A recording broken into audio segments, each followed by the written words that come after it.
皆さんこんにちは、みさとです。ここは大和八木駅です。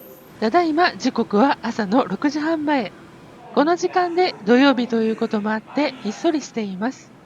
今日は土休日ダイヤで運転される近鉄特急ひのとり6列車で名古屋に向かいます。ひのとりが来る前に3番乗り場に普通列車の灰原行きが到着。ここでひのとりに抜かれるのかと思いましたが、大和朝倉駅で待避のようです。そういえば灰原行きという列車は朝と夜ぐらいしか見られなくなりました。この大和八木駅が6時29分発の名古屋行きのひのとりは平日には運転がなく、名古屋へ行くとなると次の6時37分発の賢島行き特急で伊勢中川乗り換えをして近鉄名古屋駅到着が8時42分、ひのとりなら8時6分に到着です。大和八木駅を8分遅れで出て名古屋に30分以上差をつけて到着。大阪難波を朝6時発のひのとりは土休日ダイヤでゆとりがあるから早いにしても短時間の差がつきます。さすがにひのとりは早いですね。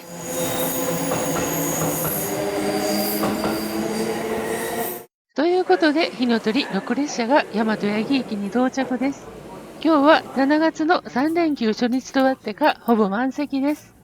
コロナ禍の始まり頃にデビューしたひのとり。レギュラーシートに何度か乗っても通路側は空いており気の毒な感じでしたが、逆に言えばレギュラーシートでもゆったり気兼ねなく乗ることができました。コロナ禍が明けるとさすがに人気列車で通路側まで席が埋まるようになり、お客の立場からですとゆっくりできなくなったのかもしれませんが、鉄道会社の立場から言えば多く乗ってもらわないと収支に響きますし、コロナ禍前は通路側まで席が埋まる列車も日常的にありましたし、元はといえばこれが普通だったということですね。列車の方は大和朝倉駅を過ぎたあたり、このあたりから近鉄大阪線は山あいを走ります。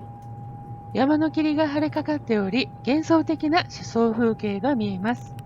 梅雨時期の車窓は雨だったりでがっかりすることも多いかもしれません。水墨画のような山の霧やもやに包まれた風景は鉄道旅の醍醐味の一つと、気候作家の宮脇俊三さんも著書で述べられていたと思います。そんな車窓風景を眺めつつ、気がつくと奈良県の東の端の駅の三本松駅を通過。こうしてひのとり6列車は三重県に入ります。車内からはガサガサと音がよく聞こえてきますが、朝ごはんの食事をされている方もちらほらいらっしゃったようです。私も大和八木駅発車後に素早くいただきました。下に見えるのが旧近鉄伊賀線の廃線跡。このカーブを描く姿はいかにも廃線跡っぽいです。伊賀神戸駅を通過します。奈良県と三重県の県境を過ぎ、名張盆地を走っています。田植えの早い三重県の田んぼはもう稲が結構大きくなっています。三重県松阪市あたりではゴールデンウィーク前あたりに田植えしているところもありました。奈良県は6月が田植えなので稲の成長の差が顕著に現れています。反対側の車窓で見えませんが、青山町駅手前の車庫付近を走行中です。大阪万博の脈々ラッピングの電車とすれ違い、青山町駅を通過中です。名張盆地も終わり、布引山地の山あいを走ります。西青山駅を抜けて、列車は新青山トンネルへ。東青山駅も高速で駆け抜けます。伊勢平野に入り、ここは中川短絡線です。大阪線から名古屋線へ方向転換せずにショートカットで結ぶ線路をゆっくり抜けます。このデルタ地帯に以前はスーツさんの看板がありましたが、今年の春ぐらいになくなりましたね。そして津新町駅を通過。隣には JR 紀勢本線の単線の線路が並んでいます。津駅に停車です。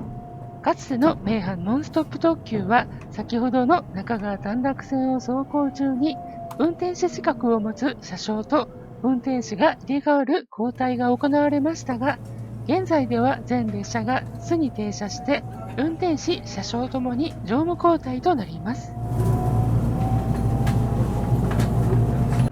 さて、次の停車駅は近鉄名古屋終点です。白塚駅を通過して白塚車庫で休む車両たちが見えます。さらに先を進み、宮窓駅を通過。付近は四日市のコンビナートが近いです。JR 貨物の貨物線も見えますね。そして四日市の東邦ガスのガスタンクを過ぎたあたりで JR 関西本線がアンダークロスしていきます。近鉄四日市駅、近鉄富田駅も過ぎて、また JR 関西本線をまたぐあたり、JR 富田駅が見えます。ここで三義鉄道にやってきた211系電車が見えないかと探して、肉眼では分かりました。動画では分からないですね。近鉄旭駅を過ぎて、元東芝のキオクシアの工場が見えます。そしてまた JR 関西本線がアンダークロスします。いなべ川の鉄橋の近くで JR 関西本線が横に見えます。この辺りまで複線だった関西本線は、近鉄の増尾駅を過ぎたあたりで単線になるのが見えますね。三義鉄道北西線がオーバークロスして桑名駅を通過です。桑名駅を過ぎて大きなカーブを曲がって揖斐川、長良川を渡ります。お天気も良く、遠くに長良川河口敷もはっきり見えます。続いて木曽川を渡ると愛知県です。まもなく名古屋駅と乗り換え案内の放送が流れると JR 東海の名古屋工場が見えます。大阪難波を出て2時間と6分。私は大和八木からなので1時間と37分ですが、地下線に入って近鉄名古屋駅に到着です。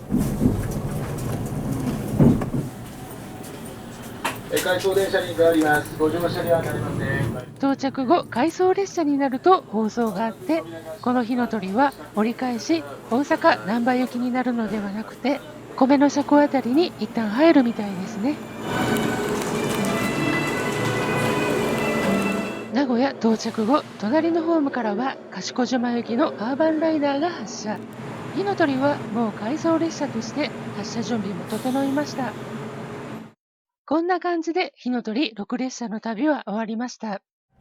隣の席にお客様が座っているとなかなか動きづらいもので、今回は座席からのみの車窓動画になりましたが、1時間半ほどで着いてしまうので、そんなに退屈感はなかったですね。この後は名古屋地区を旅しますが、その旅はまた別の動画でお送りいたします。お楽しみに。今回も最後までご視聴いただき誠にありがとうございました。チャンネル登録をどうぞよろしくお願いいたします。評価の方もしていただけると嬉しいです。